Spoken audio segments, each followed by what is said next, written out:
It was here, in Guatemala, hidden from public scrutiny, that the experiments took place. Conscripted soldiers, prisoners, prostitutes, the mentally ill, and even orphans like Marta Oriana, Guatemalans used by the US government as human guinea pigs. Pues sí, porque como digo yo, para experimentar, ¿verdad? Como que fuéramos animales. No one gave their consent, and they were certainly not informed that they were being infected with syphilis and gonorrhea. ¿Quién dijo que tenían que tener estas inyecciones? ¿Los americanos? Sí, los americanos fueron los que me pusieron esa inyección. So then you have to ask, did they go back into the community? Did they spread this disease? Did we really give the people of Guatemala syphilis?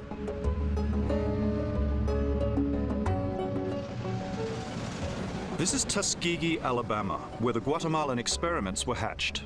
The site of America's most infamous medical experiment, which began in the 1930s and ran until the 70s, with the unambiguous title, Untreated Syphilis in the Male Negro.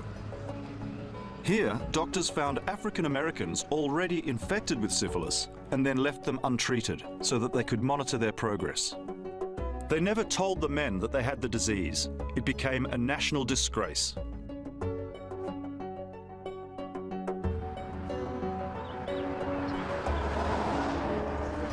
I'm looking for the Pollard family gravesite because a number of the Pollard family people were in the Tuskegee study. Historian Susan Reverby has spent over 20 years studying Tuskegee and knew some of the men. So Mr. Pollard definitely died of syphilis and was in the study. And then the other people, you know, this is his wife, I don't know. We don't know what happened to the wives. One of the doctors, John Cutler, still defended the Tuskegee study more than 20 years after it was exposed in the press and stopped, saying, "These individuals were contributing towards the health of the black community, rather than simply serving as guinea pigs for the study." Even then, Cutler didn't want his guinea pigs to be finally treated for the syphilis they'd carried for decades. It would be undesirable to go ahead and use large amounts of penicillin to treat the disease because it would interfere with the study. It was while researching Cutler's role in Tuskegee that Susan Reverby made the remarkable discovery last year that he was head of another, much more invasive experiment started in 1946 in Guatemala. I was just completely shocked. I had spent, nearly 20 years explaining to everyone that no one had been given syphilis in Tuskegee, and here was a study with the title, Inoculation Syphilis, done by this man who had been involved in Tuskegee in the 60s, and then in the 90s is essentially justifying the study, and I was completely, nobody knew about this. I see him as an evil man because of the undeniable circumstances that when he was told to discontinue the experiments in the US because they were illegal and ethically wrong, decided to look for a place where he could literally get away with it. Terry Collingsworth is a Washington-based human rights lawyer representing the Guatemalans who have emerged to file a class action lawsuit against the US government. The fact that they went to Guatemala is partly, at least, due to the fact that everyone understood that Guatemala was a place where there were no rights for poor people or people in prison, and that you could pretty much do what you wanted with them. So to take advantage of that kind of situation certainly multiplies the crime. Collingsworth has a local lawyer handling the case in Guatemala.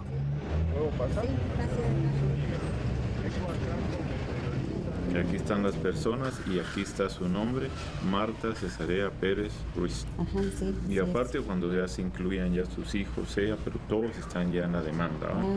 Aparte de usted hay otras personas. Some claim to be direct victims, and others, like Marta Cesarea's children, descendants of victims. One of them was born without a brain, and her severely disabled daughter was born with syphilis. Syphilis is a disease which, if not treated early enough, can lead to serious physical and mental illness and can even kill. A ella le detectaron a ella la sífilis. Pues. Decía el médico que saber qué enfermedad tenía yo, pero que si no, cuando él detectó era la sífilis, sí, ajá, y las dos. Entonces nos pusieron con penicilina bien doble, dijo el médico, para, ¿verdad? Porque está muy avanzado.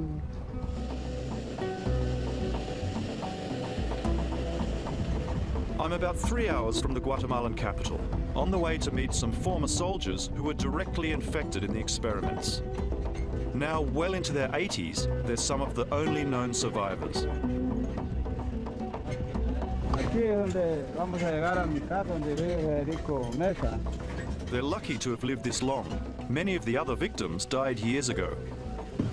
Él es mi papá. Federico Ramos Mesas was forcibly conscripted into the army in 1946 and soon became an unwitting participant in the study.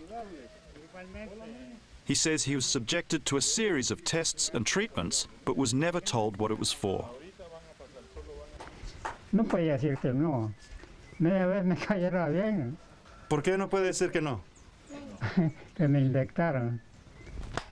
Y en ese tiempo, después fue que resulté con eso. Cuando usted se casó, ¿le pegó esa enfermedad a su esposa? Más o menos, sí. Not far from here is another affected family whose father was also forced into the army at the same time. They say syphilis killed him. A él lo inyectaban cada 15, cada mes, pero nunca le dijeron a él para qué. Entonces cuando él salió del ejército, él vino a sufrir esas mismas consecuencias ya aquí ya. Él se juntó con mi mamá y entonces esa misma enfermedad le causó la muerte a él y infectó a mi mamá. Their mother died with an open sore on her hip. Que ella sí sufrió enorme ese dolor. Le fue creciendo todo y todo hasta que, y es una pierna hasta de una vez se le cayó cuando ella botó la piel, ¿verdad? Victoria has been clinically blind since she was very young and believes it was the result of her father's illness. Y yo le dije que yo no miraba bien. Y entonces él me llevó a un centro de salud, pero y le dijeron que me llevara a un lugar, pero como no había piso, no me llevó, y así me quedé. Ajá. Hay otros ex soldados afectados, pero no sabemos quiénes son porque ya murieron. Sí, ya ¿Su murieron. familia puede ser en otros lugares? Sí, en otros lugares está, pero no sabemos nosotros quiénes son. Y pasando la enfermedad, sus nietos y los bisnietos. Sí, porque esto es una, siguiendo, ¿no? una cadena que se va afectando, ¿verdad? Almost everything we know about the Guatemalan study is from these notes and letters in US archives. On Friday the 9th, we performed another experiment, inoculating 6 patients with pus and treating 3 of them. Dr. Cutler's own correspondence, this one to his boss at the Public Health Service in New York, reveals he was well aware they were overstepping boundaries. I hoped that it would be possible to keep the work strictly in your hands, without necessity for outside advisors or workers other than those who fit into your program and who can be trusted not to talk. Sincerely, John C. Cutler. Deeper into the Guatemalan countryside, I'm going to meet another former soldier infected by syphilitic prostitutes planted in the barracks by the doctors. Ya vamos a llegar, después del río.